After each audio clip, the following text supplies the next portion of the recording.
Welcome, listeners, to the final curtain of Echoes of Bitter Bierce, where we weave the last strands of Ambrose Bierce's haunted legacy, a tapestry of dread, defiance, and enigma. Known as Bitter Bierce, he was a writer whose tales carved truth from terror, a man whose life ended in a shadow cast by his own pen. In 1913, at 71, he vanished into Mexico's revolutionary storm, leaving a mystery that haunts us still. Tonight, we close with a double feature, a tough tussle, a descent into war's madness, and the boarded window, a tale of solitude's grim secret. Through these stories and voices from his world, we bid farewell to Bierce, a ghost who wrote his own epitaph. Step into the twilight, dear listeners, for one last dance with the unknown. Imagination, not invention, is the supreme master of art, Ambrose Bierce wrote, and his life was its canvas. In San Francisco's literary underworld, he was a comet, blazed through salons and saloons, his wit both revered and feared. Poet Enid Coolberth called him a storm in human form too fierce for peace. His mentorship of George Sterling, the poet of the Pacific, was marked by brutal honesty, urging him to write truth, not beauty. Yet Bierce's heart was restless, his humor a shield against a world he saw as false. He scorned the era's optimism, pitting tales that strip away hope's veneer, believing, as he said, reality is a dream we cannot wake from. His later years were shadowed by isolation, his letters revealing a man weary of fame, yearning for a purpose beyond words. Mexico called to him, not for glory, but for an end, a final stage for his unquiet soul. Bierce's 1913 journey to Mexico was no mere adventure. It was a pilgrimage to oblivion. I am done with this world, he wrote to a friend, hinting at a soul exhausted by its own fire. A border town rumor tells of a gringo writer seen sketching ruins near Casas Grandes, his face etched with resolve before he faded into the night. Did he seek to witness history's chaos as he once did, or to lose himself in it? Some claim he joined a rebel band only to be betrayed in a moonless ambush. Others whisper he wandered into the Sierra Madre, his body claimed by the wilds. His silence, like his stories, leaves us with questions, not answers. A mystery that mirrors the tales we hear tonight. Tonight we present Bierce's final visions. A tough tussle, a soldier's spiral into madness amid war's horrors. Then, the boarded window, a frontiersman's tale of solitude and a secret too grim to bear. As you hear these words, imagine Bierce in Mexico's wilds, his own story closing in shadows as dark as these. Listen closely, listeners, for in these tales, the past and present collide in a final reckoning.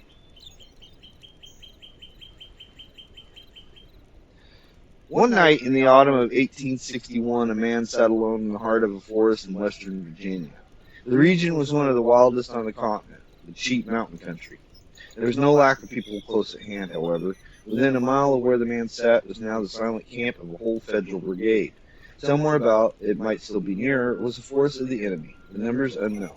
It was this uncertainty as to its numbers and position that accounted for the man's presence in that lonely spot.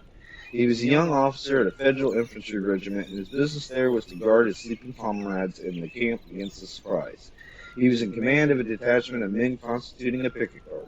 These men had stationed just at nightfall in an irregular line determined by the nature of the ground, several hundred yards in front of where he now sat.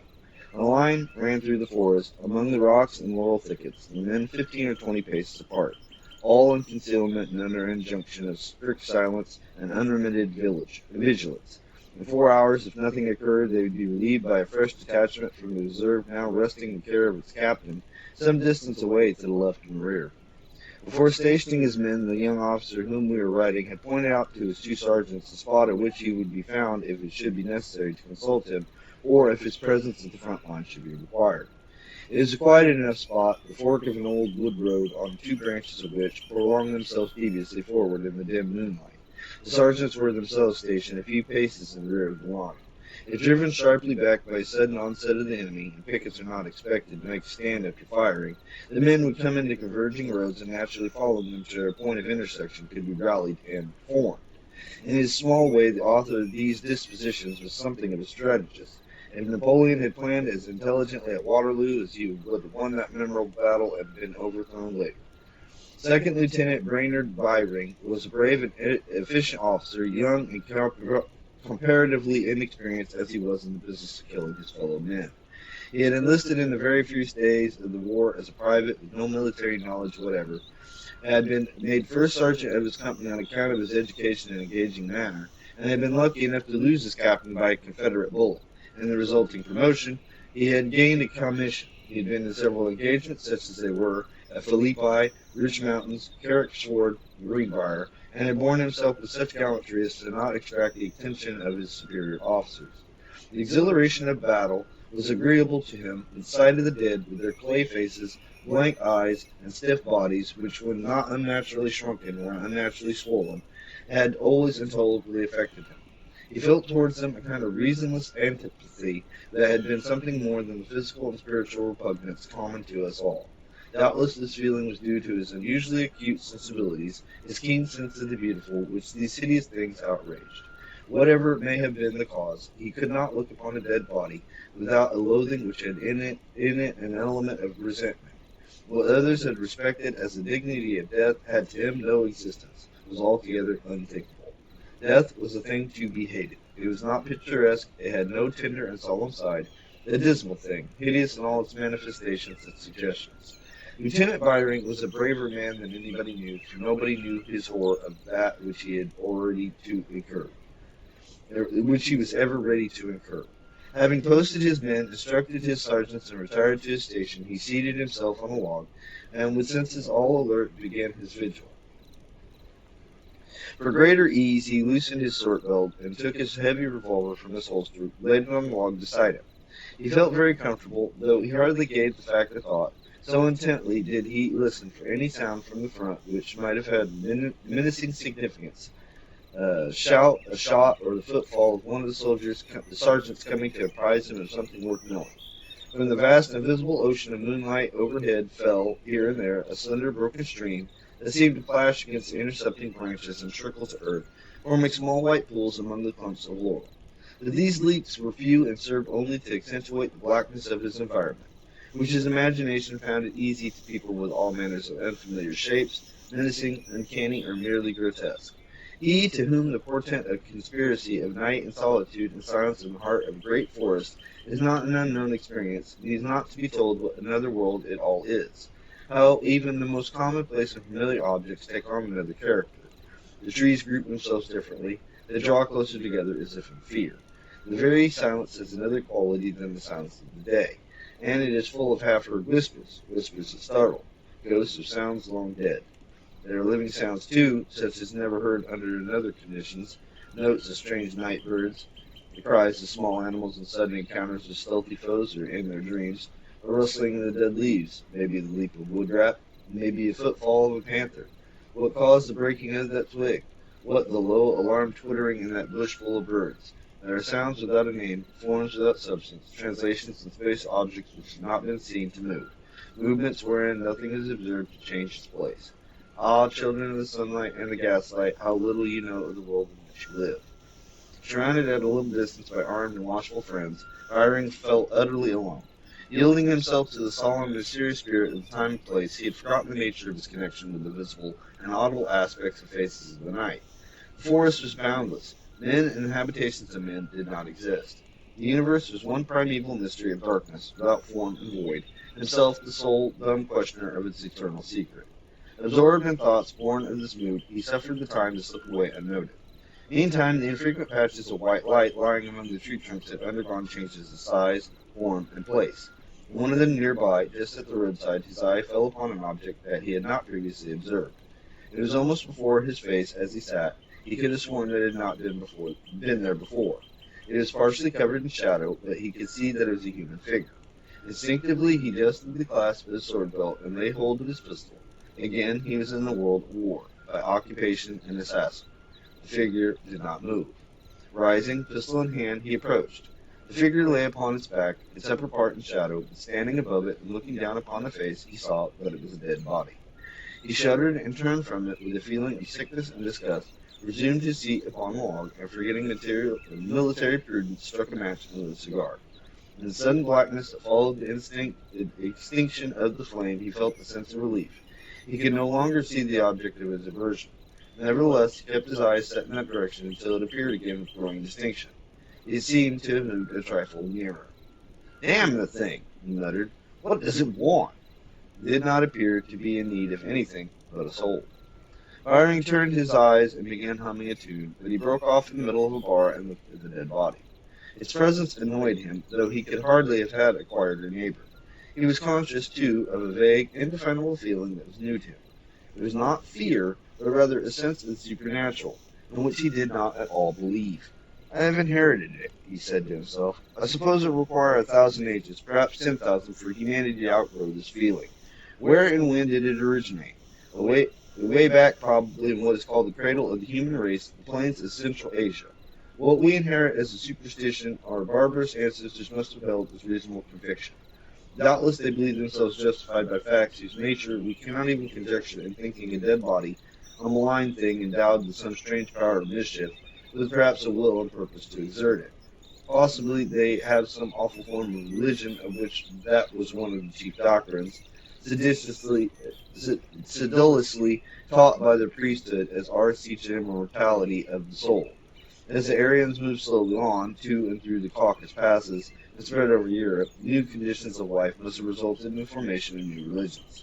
The old belief in the malevolence of the dead body was lost from the creeds and even perished from tradition, but it left its heritage of terror, which is transmitted from generation to generation. It is as much a part of us as our blood and bones. In following out his thought, he had forgotten that which had suggested it, but now his eye fell upon again the corpse. The shadow had now altogether uncovered it. He saw the sharp profile, the chin in the air, the whole face ghastly white in the moonlight. The clothing was gray, the uniform of a Confederate soldier. The coat and waistcoat, unbuttoned, had fallen away on each side, exposing the white shirt. Chest seemed unnaturally prominent, but the abdomen had sunk in, leaving a sharp projection at the line of the lower ribs. The arms were extended, the left knee was thrust upwards. The whole posture impressed Byring as having been studied with a view to the horrible. "Bah!" he exclaimed. "He was an actor. He knows how to be dead." He drew away his eyes, directing them resolutely along the roads leading to the front, and resumed his philosophizing where he had left off. "It may be that our Central Asian ancestors had not the custom of burial. In that case, it's easy to understand their fear of the dead, who were really a menace and an evil. They bred pestilences, children were taught to avoid the places where they lay, and to run away if by inadvertence they came near a corpse. I think, indeed, I'd better go away from this chap." He half rose to do so, then remembered that he had told his men in front and the officer in the rear who was to relieve him that he could at any time be found at that spot. It was a matter of pride, too. If he abandoned his post, he feared that they would think he feared the corpse. He was no coward, and he was unwilling to incur anyone's ridicule. So he again seated himself, and to prove his courage looked boldly at the body. The right arm, the one farthest from him, was now in shadow. He could barely see the hand which he had before observed lay at the root of a clump of laurel. There had been no change, a fact which gave him a certain comfort. He could not have said why. He did not at once remove his eyes. That which we do not wish to see has strange fascination, sometimes irresistible. Of the woman who covers her eyes with her hands and looks between the fingers, let it be said that the wits had dealt with her not altogether justly. Byring suddenly became conscious of a pain in his right hand. He withdrew his eyes from his enemy and looked at it. He was grasping the hilt of the drawn sword so tightly that it hurt him. He observed, too, that he was leaning forward in a strange attitude, crouching like a gladiator, ready to spring at the throat of an antagonist. His teeth were clenched and he was breathing hard. This matter was soon set right as his muscles relaxed and he drew a long breath. He felt keenly enough the ludicrousness of the incident. It affected him to laughter. Heavens! What sound was that? What mindless devil was uttering an unholy glee in mockery of human merriment? He sprang to his feet and looked about him, not recognizing his own laugh. He could no longer conceal from himself the horrible fact of his cowardice. He was thoroughly frightened. He would have run from the spot, but his legs refused their office. They gave way beneath him, and he sat again upon the log, violently trembling. His face was wet, his whole body bathed in a chill perspiration. He could not even cry out. Distinctly he heard behind him a stealthy tread, as of some wild animal, and dared not to look over his shoulder. Had the soulless living joined forces with the soulless dead? Was it an animal? Ah, if he could but be assured of that! but by no effort of will could he now unfix his gaze from the face of the dead man. I repeat that Lieutenant Byring was a brave and intelligent man, but what would you have?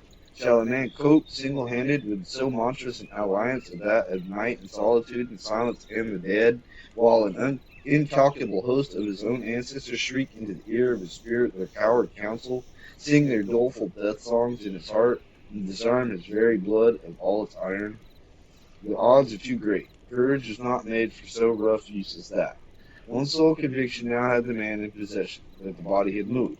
It lay nearer the edge of a spot of light, there could be no doubt of it. It had also moved in its arms, for look, they are both in the shadow. A breath of cold air struck Byron full in the face. A bough of trees above him stirred and moaned. A strongly defined shadow passed across the face of the dead, left it luminous, passed back upon it, and left it half obscured. The horrible thing was visibly moving.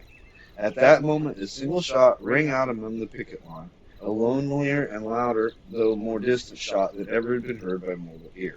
It broke the spell of that enchanted man, it slew the silence and the solitude, dispersed the hindering hosts from Central Asia, and released his modern manhood.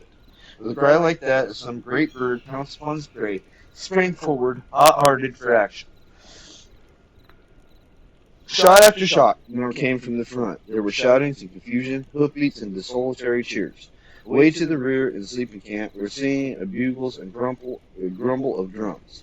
Pushing through the thickets on either side, the roads came the Federal pickets in full retreat, firing backward at random as they ran.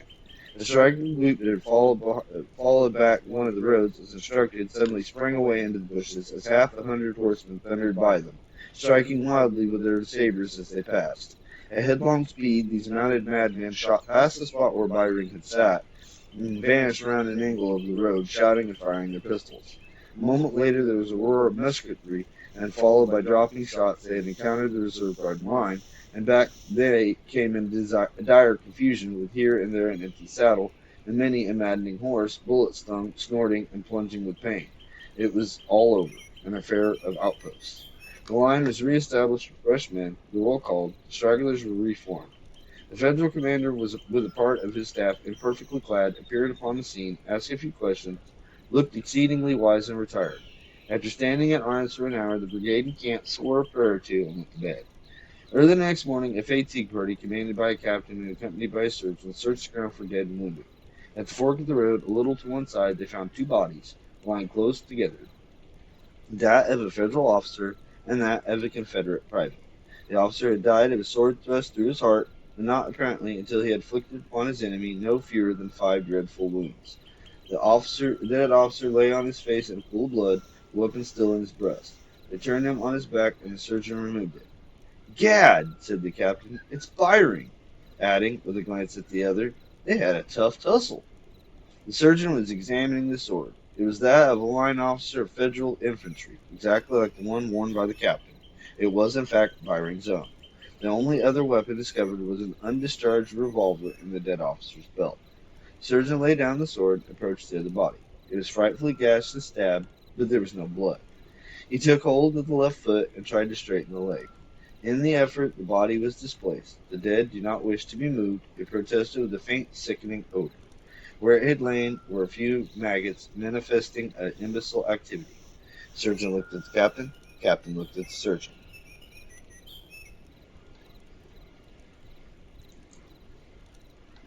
A tough tussle leaves us shaken. Its madness, a shadow of Bierce's own haunted mind. Now we turn to the boarded window, where solitude hides a horror that cuts the bone. In 1830, only a few miles away from what is now the great city of Cincinnati, lay an immense and almost unbroken forest. The whole region was sparsely settled by a people of the frontier, restless souls who no sooner had hewn fairly habitable homes out of the wilderness and attained to that degree of prosperity which today we should call intelligence, than, impelled by some mysterious impulse of their nature, they abandoned all and pushed further westward, to encounter new perils and privations in the effort to regain the meager comforts which they had voluntarily renounced. Many of them had already forsaken that region for the remoter settlements, but among those remaining was one who had been of those first arriving. He lived alone in a house of logs, surrounded by all sides by the great forest, of whom gloom and silence he seemed a part, for no one had ever known him to smile or speak a needless word. These simple wants were supplied by the sale of barter skins of wild animals in the river town, for not a thing did he grow upon the land which, if needful, he might have claimed by right of undisturbed possession. There were evidences of improvement. A few acres of ground immediately about the house had once been cleared of its trees, the decayed stumps of which were half concealed by the new growth that had been suffered to repair the ravage wrought by the axe. Apparently the man's zeal for agriculture had burned with a failing flame, expiring in penitential ashes. The little log house, with its chimney of sticks, its roof of warping clapboards, weighted with traversing poles, and its chinking of clay, had a single door and directly opposite a window. The latter, however, was boarded up. No one could remember a time when it was not, and none knew why it was so closed, certainly not because of the occupant's dislike of light and air. For on those rare occasions when a hunter had passed that lonely spot, the recluse had commonly been seen sunning himself on his doorstep if heaven had provided sunshine for his need. I fancy there are few persons living today who ever knew the secret of that window, but I am one, as you shall see. The man's name was said to be Murlock. He was apparently 70 years old, actually about 50. Something besides years had a hand in his aging. His hair and long full beard were white, his gray lustrous eyes sunken, his face singularly seamed with wrinkles which appeared to belong to two intersecting systems. In figure he was tall and spare, with a stoop of the shoulders, a burden bearer. I never saw him. These particulars I learned from my grandfather, from whom also I got the man's story when I was a lad. He had known him when living near by in that early day. One day Murlock was found in his cabin, dead. It was not a time and a place for coroners and newspapers, and I suppose it was agreed that he had died from natural causes, or I should have been told, and should remember. I know only that with what was probably a sense of fitness of things, the body was buried near the cabin, alongside the grave of his wife, who had preceded him by so many years that local tradition had retained hardly a hint of her existence. That closes the final chapter of this true story, excepting indeed the circumstance that many years afterwards, in company with an equally intrepid spirit, I penetrated to the place and ventured near enough to the ruined cabin to throw a stone against it, and ran away to avoid the ghosts which every well-informed boy thereabout knew haunted the spot. But there is an earlier chapter, that supplied by my grandfather. When Murlock built his cabin and began laying sturdily about with his axe to hew out a form, the rifle, meanwhile, his means of support, he was young, strong, and full of hope.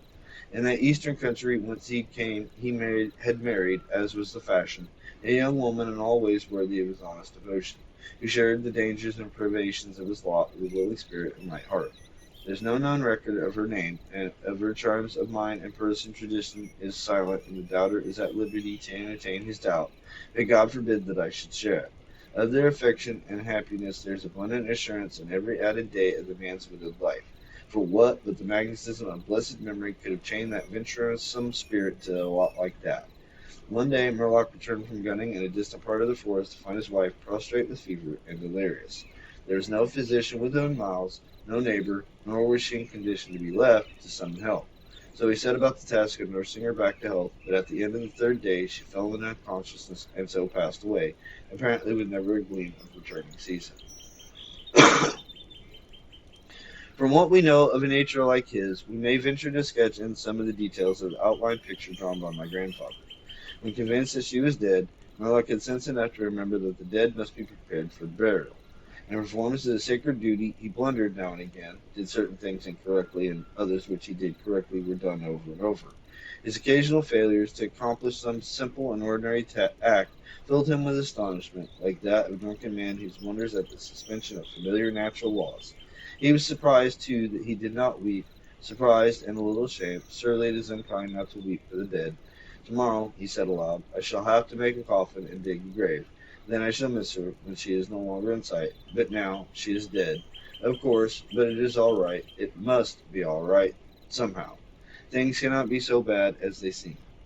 He stood over the body in the fading light, adjusting the hair and putting the finishing touches to the simple toilet, doing all of them mechanically with soulless care. And still through his consciousness ran an under sense of conviction that all was right, that he should have her again as before, and everything explained.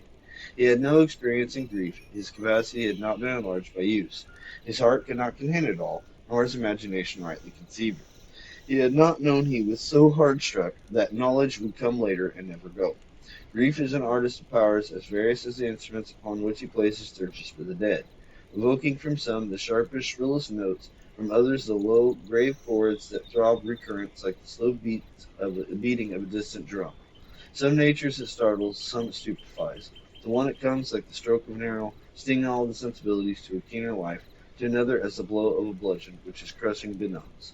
We may conceive Murlock to have been that way affected, for, and here we are upon surer ground than that of conjecture, no sooner had he finished his pious work than sinking into a chair by the side of the table upon which the body lay, and noting how white the profile showed in the deepening gloom, he laid his arms upon the table's edge and dropped his face into them, tearless yet and unutterably weary. At that moment came in through the open window a long wailing sound like the cry of a lost child in the far deeps of the darkening wood. But the man did not move. Again and nearer than before sounded that unearthly cry upon his failing sense. Perhaps it was a wild beast. Perhaps it was a dream. For Murlock was asleep. Some hours later, as it afterward appeared, his unfaithful watcher awoke and lifting his head from his arms, intently listened, he knew not why. There in the black darkness by the side of the dead, recalling all without shock, he strained his eyes to see, he knew not what. His senses were all alert, his breath was suspended, his blood had stilled its ties as if to assist the silence. Who, what had wakened him, and where was it? Suddenly the table shook beneath his arms, and at the same moment he heard, or fancied that he heard, a light, soft step, another. Sounds as of bare feet upon the floor. He was terrified beyond the power to cry out or move. Perforce he waited there in the darkness through seeming centuries of such dread as one may know, yet live to tell. He tried vainly to speak the dead woman's name, vainly to stretch forth his hand across the table to learn if she were there. His throat was powerless, his arms and hands were like lead.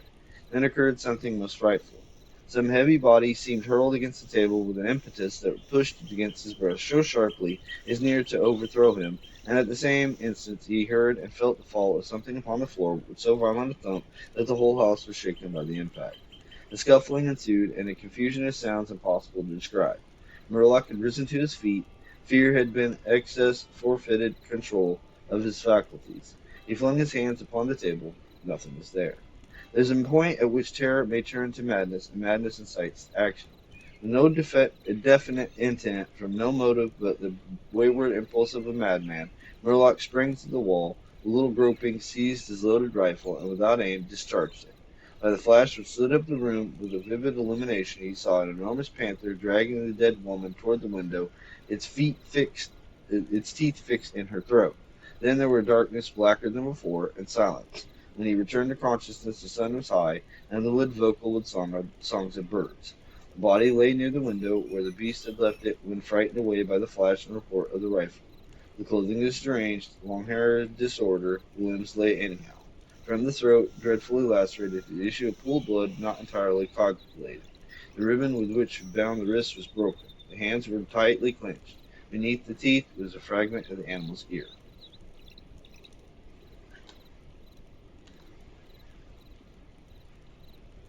A tough tussle in the boarded window burned with Bierce's essence. War's terror, solitude's curse. As George Sterling wrote, his stories are graves, each word a tombstone. Like the soldier in Murlock, did Bierce face his own darkness in Mexico, a man too weary to run further. These tales were his truth, each fragment of a soul that, as he said, sees the world not as it is, but as it fears to be. Bierce's legacy is a mirror to our fears. His tales, from the damned thing's unseen terror to Moxon's master's rebellious creation, wove a series that bared his soul. His San Francisco years, mentoring Sterling and clashing with the literary elite, shaped a voice that defined convention. His disappearance, a legend spun by poets and dreamers, lives in the works like The Old Gringo, yet remains unsolved. Death is a dignitary who, when he comes announced, is to be received with formal manifestations of respect, Bierce wrote. In Mexico, he met that dignitary, leaving us to chase its echoes through these tales, a series that bind his life to our nightmares. Ambrose Bierce, a man who wrote his fears into immortality, left us with stories that linger and a mystery that endures. Somewhere in Mexico's wilds, or the shadows of his own heart, he wrote his final chapter. Like his haunted heroes, he faced the dark and became it. Thank you, listeners, for listening, for joining us in this journey. Good night, and may your echoes find peace.